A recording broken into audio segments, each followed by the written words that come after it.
Hello, lovely people of the internet. This is Brian from NintendoEverything.com, and you're listening to Just a Chat. I'm joined by Dan once again to talk about the latest Nintendo news. Hello, Brian. How's it going? I'm a European. And it's pretty late over where you are right now. Not really. It's for Friday. It's totally fine. It's almost 10 before 1, so it's totally fine. I don't worry about it so much. Not too bad, but alright, let's get into the news. And I wasn't entirely sure if we'd have enough to talk about this week, because it was a little bit slow, but I'd say in the past day or so, there were a number of things that came in, and we'll talk about them all right now. Sure, let's do it. Alright, so I think we might as well get the bad thing out of the way first, because then we can have the rest of this time to talk about some better things. First, before you're going to talk about it, we called this last week on this very show. I was just going to bring that up. So, alright, so we might as well fill in everyone what we're talking about right now. Okay, sorry. And that is Kaio, King of Pirates, which was a 3DS game, has unfortunately been cancelled. You know, I say it again. 2 shows ago, we talked about Warrior the Sky Soldier, where we were together. Then the last show, we talked about Kaio. We have this sort of thing where we talk about it on the previous show, it will happen on the next show. That's a good point. But I don't think this was too surprising, given how little we've heard about the game in recent years, but it's just an unfortunate ending to it all. Yeah, it's more shocking for Marvelous, because they lost a whole bunch of money on this. Yep. I think it was something like $20 million. I don't think it was that bad. I think it was around 3.8 million, but it's still not good. Okay, 3.8 million is not as bad, but still terrible. And they didn't really give, like, a clear reason exactly as to why it was cancelled, even though, again, we all expected it kind of at this point, given how little that was shared in recent years, but the reasoning wasn't really entirely clear. It was like sudden changes in the marketplace and other difficulties they had in place in terms of, like, I guess the anime, maybe, and things like that. So it wasn't just planned as a game, but there were other multimedia efforts that they were planning as well. And maybe something happened there, I don't know. Yeah. It is interesting because, like we talked last week on this show, I have a growing distrust of Inafune.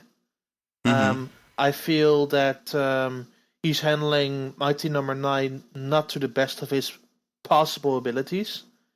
And now we're kind of seeing the fruits of this with the cancellation of Kaio, King of Pirates. And it is a big shame, because it could have been very interesting. Like, they planned all of this stuff, like, to make Kaio a trilogy, and to have, like, a very interesting appeal, like how Dragon Ball was popular in the West, and they had this whole conversation about how this would be, like, a very strong AP for Marvelous, and it all ends with just pretty much a wet fart. That's an interesting way of putting it, but probably accurate. No, yeah, I think it's totally accurate. I feel that Inafune, like, it shows that he's not totally trustworthy. And I'm sorry, but people who backed Mighty Number 9 may have to realize this, and I backed it too, that we need to be worried. We need to be worried about what he's doing with the projects he's currently developing, because some of the stuff he has done, it is interesting, but clearly there are a lot of flaws in them.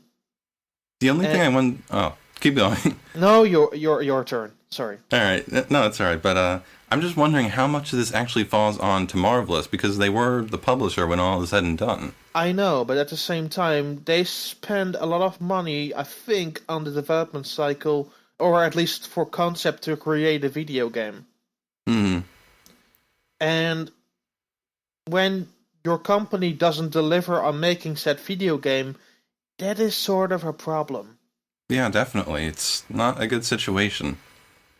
And we might not know who pulled the plug at the very end of this story. But it might be a thing where the two companies might not ever work ever again. Because this has been in development hell for such a long time, just in the same way that Warrior the Sky Soldier has been. But I get the feeling that with Naka behind the wheel of the Wii version, it would have come out eventually. and Inafune is still has a new pedigree on its own to kind of like show to people. Yeah, definitely. I guess if you want to look at the bright side, it's again that I think a lot of people saw this coming and that we haven't really seen too much from the game. Like, I think there was only one kind of small scan that came out in maybe the 3 or 4 years that it was in development, and that was pretty much it. Well, there was a concept trailer. Yeah, there was that, but didn't really show too much either. Yeah, it did show the direction that they wanted to go in. Mm-hmm. And they had the whole press conference talking about it. It all comes back to me now. That's the thing now. They had this whole press conference in Japan, like of an hour, talking about the concept of what King of Pirates was going to be. Yep. It's such a weird thing. It's a really weird situation. I would have loved to play it, so I'm pretty bummed. Yeah, same here. But I guess, we do have other things to look forward to on the 3DS, at least. Well, not so much this year, but hopefully stuff will come out. Well, one game that we may be able to play this year, if all goes well, is Yokai Watch. Yeah, Yokai Watch. I'm hoping that they're finally going to bring that over sometime this year. We don't know. That's the thing. We know that Hasbro has now the rights for Yokai Watch in the West. You're right. And they might have to renegotiate with somebody to give them the video game rights, because basically at this point all of the rights are at Hasbro. So I'm not sure what is going to happen exactly on the front in terms of video game wise. It might turn out in the thing where they just give them to Nintendo because they trust them with how, for example, NOE is handling the Inazuma 11 games. Yep. But we're not really sure at this stage, and that's the biggest worry I have. Yeah, I guess on the bright side, there was another Yokai Watch announcement for Japan this week. Yeah. Actually, there were two announcements. Yeah, the Yokai Watch 3 is already in development, apparently. Yep. There's that, and Yokai Watch Busters. Oh yeah, that's true. The Busters one is based on the multiplayer mode from Yokai Watch 2 for anyone who's interested in that. And it sounds I played a lot of Busters. Busters was a really good little mini game. But I'm not sure how they would make a full game out of it yet. But that's maybe a thing that we'll see in the future. Yeah, I don't know. They've only said so far that you'll be able to have 4 people playing together and taking on bosses. It might be a sort of a Monster Hunter Yokai Watch ordeal. Yeah, that's, I think, one of the things that's being thrown around right now. Yeah. The other thing they announced, like Level-5, is that there's going to be a Fantasy Life 2. Yep, that's happening, apparently. And I love that game really much, so I'm really happy about that. I'm happy about it too, even though I haven't played it yet. It's in my backlog, which is disgustingly long. We don't have to go that again. You talked about it last time. Yeah, but, let's not go there. But yeah, I played this for review, and it came out in Europe first, in the West, I think.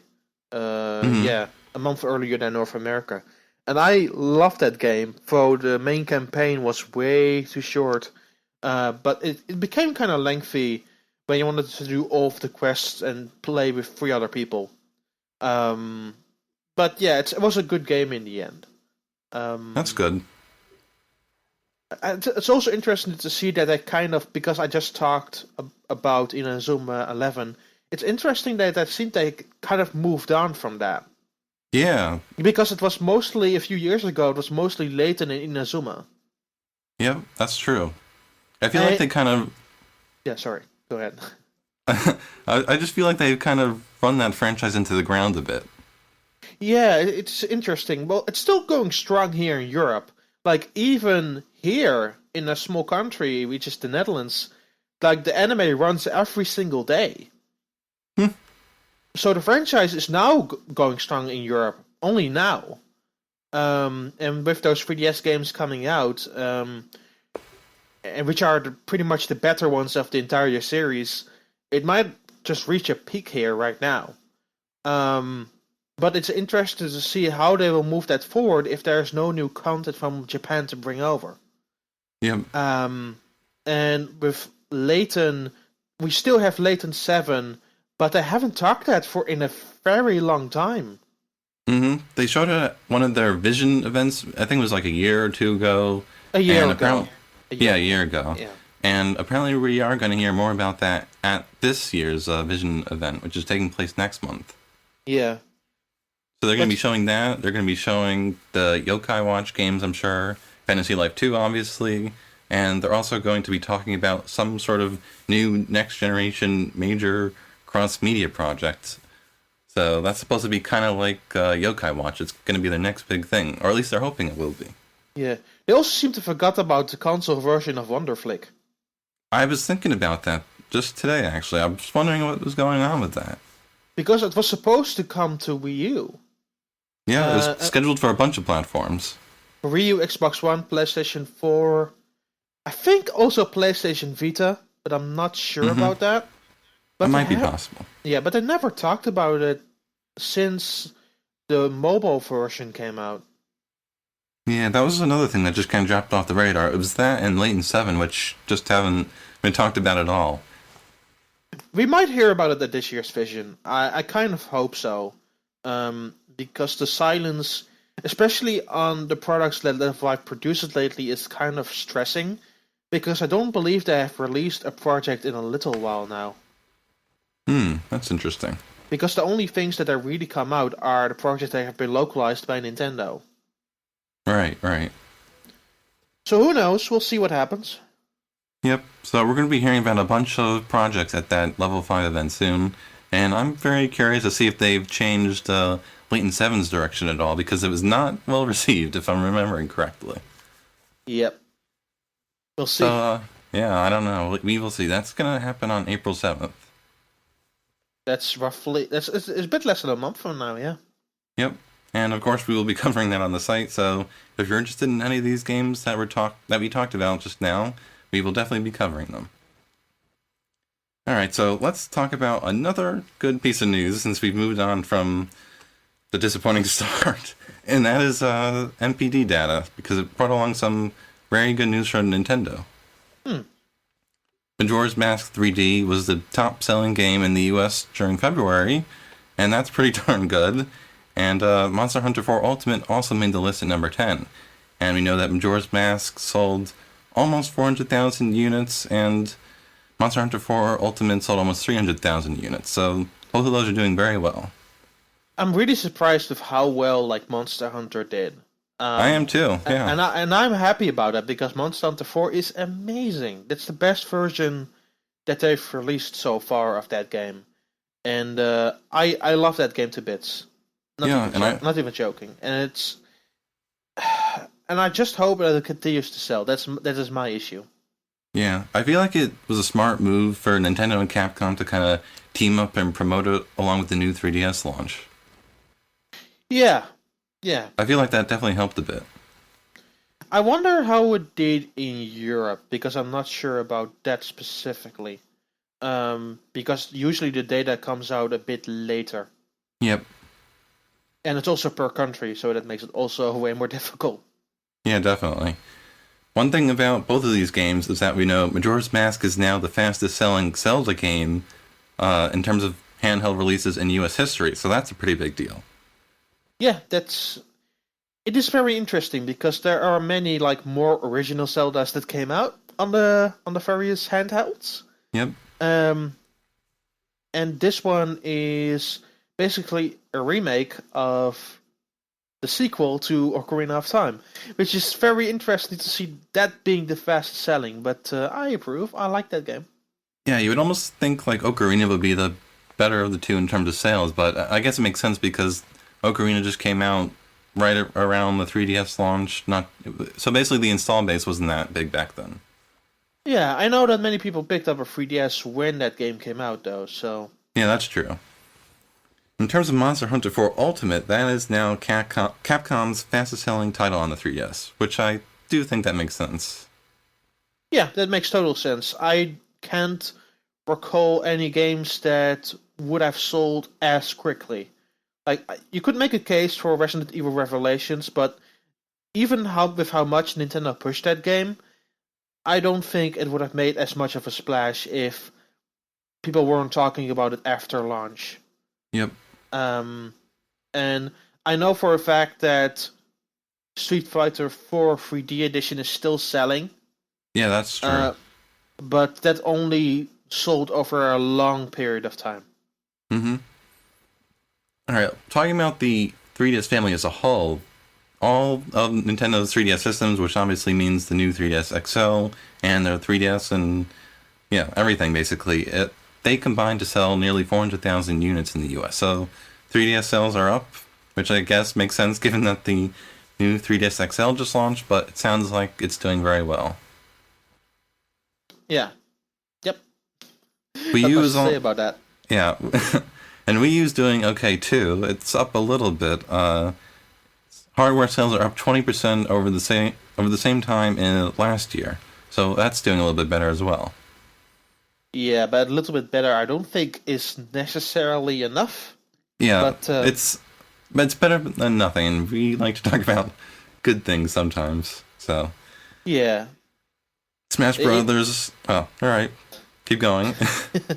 Yeah, the thing is a bit with Wii U right now. While sales are a bit up, they're not amazingly up. Like for example, the 3DS, as it is right now, because the launch of new handhelds is usually what ramps up, like the sales period for a month or two. But the Wii U has been kind of, well, it's slightly rising. It's not doing still amazing, and I still hope for that one title that kind of resolves everything, but we'll see how it goes. Yeah, I mean, the Wii U still has a lot of good games coming out this year. We only just got Kirby in North America, and there's still plenty more to come this year, so hopefully as more games come out, the sales will keep climbing. Yep. And we do know that Smash Bros. For Wii U is doing pretty well, since sales for that game are up to 1.5 million, and Amiibo has sold 3.5 million figures. So both of those things are doing quite well. Yeah, Amiibo is doing well in general, really. Yeah. There are less to be found in North America, but in some European countries you can still find a lot of Amiibo. Yep, and we also have the Gold Mario Amiibo coming out very soon here, and that's probably going to do very well also. Yeah, we'll see about that. I haven't really heard anything about that Golden Amiibo coming here, which makes me kind of disappointed. But I'm getting the actual 6 regular Amiibo on Monday because I ordered them from Japan. That's good. Alright, so let's talk about one last topic today, and this is kind of a controversial thing that's been discussed on the internet, and that is the music shown in Xenoblade Chronicles X's latest video.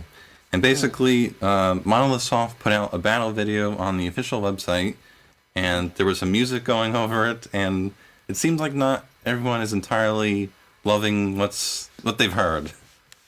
And I'm curious as to what you think. It's basically starts out as a rock kind of thing, and then a little bit in there's rap. And a lot of people are just not really happy with the music, I guess. The song is not really anything offensive, but I don't necessarily like the song. Yeah, like I'm in the middle. I don't love it and I don't hate it, but I guess we could just talk about the music in general because, we've heard a few tracks at this point. Obviously not nearly the whole soundtrack, but, what are your thoughts on the music overall based on what you've heard? The other music that I've heard, especially in the presentations that I've put out, was really awesome. It's just this single song I don't really like. On the whole, I'm pretty pleased with the soundtrack. There was that music in, I want to say, I think it was the E3 2014 trailer that I really liked, and overall I've been fairly pleased. I'm not entirely sure if I'm going to like it as much as the original Xenoblade Chronicles soundtrack, but I'm pretty happy with it overall, I would say. But, music was a very big part of Xenoblade Chronicles to me. I don't know about you. Yeah, it was a really big part of that game, because the music is still amazing. I have it somewhere on my PC, the entire soundtrack of Xenoblade Chronicles, and it's insanely huge. But I still listen to this every single day. But I'm not sure how the soundtrack of this new entry will turn out. And I'm totally fine just waiting it out and seeing how it will turn out, because it's still like a month and a half away from coming out in Japan. And we'll just see. I mean, most of the stuff that I've heard is just fine. It's just that one song and that one trailer that I might not enjoy. Well, there's always that one song that I don't like in a video game. So why would I bother bashing that one song where I could enjoy an entire soundtrack? Yeah, and I think I'm kind of worried about people comparing this soundtrack to Xenoblade Chronicles when basically they were going for two different things, because this game is a little bit more sci-fi. The other one wasn't as sci-fi heavy, and obviously you have two different teams working on the music. Oh yeah, I totally agree with that. So I just feel like, maybe we should judge each game for their own, and maybe, I guess we just have to take a wait-and-see approach. I don't know why everyone's freaking out, or at least some people are freaking out about the music just yet. Yeah, it's not like the other trailers had really bad music again, so I don't see really a sense of worry or a reason to be worried as of yet. Yep, same here.